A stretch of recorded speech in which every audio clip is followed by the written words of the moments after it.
एक महिला जिसने अपने पति को शादी के 9वें दिन खो दिया, जिसने माफिया के आतंक को चुनौती दी और न्याय की लड़ाई को अपना मिशन बना लिया।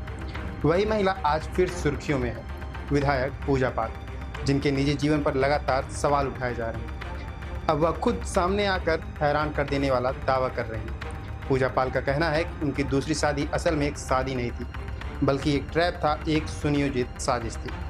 और इस साजिश के पीछे सिर्फ उनके कुछ रिश्तेदार ही नहीं, बल्कि माफिया अतीक अहमद का नाम भी सामने आता है। नमस्कार, मैं सुशांत प्रताप सिंह और आप देख रहे हैं यूपी न्यूज। क्या पूजा पाल की दूसरी शादी उनका निजी फैसला था या फिर ये एक राजनीतिक षड्यंत्र था? क्या उनके अपने रिश्तेदार माफिया अतीक अहमद के इशारे पर काम कर रहे थे?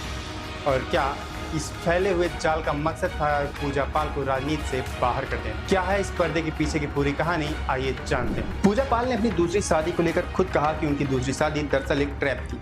उन्होंने बताया कि इस षड्यंत्र में उनके परिवार के ही कुछ लोग शामिल थे और अतीक अहमद चाहता था कि अगर उनकी शादी कर दी जाए तो वो राजनीति से पीछे हट जाएंगे और राजू पाल हत्याकांड का मुकदमा धीरे धीरे ठंडा पड़ जाएगा।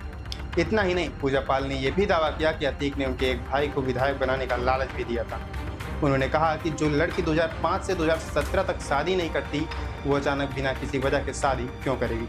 असल में उनके अपने ही रिश्तेदार उन्हें लगातार भरोसा दिलाते रहे कि यह फैसला उनके लिए अच्छा होगा, लेकिन कुछ ही समय बाद सच सामने आ गया। पूजा पाल ने खुद सुना कि यही लोग बैठकर कह रहे थे कि अब अतीक के खिलाफ मुकदमा खत्म हो जाएगा, जिसके बाद उन्हें समझ आया कि ये सब एक बड़ा षड्यंत्र है। उन्होंने जांच की और हर एक बात सच निकली, जिसके बाद पूजा पाल ने अदालत में जाकर तलाक की अर्जी दाखिल की।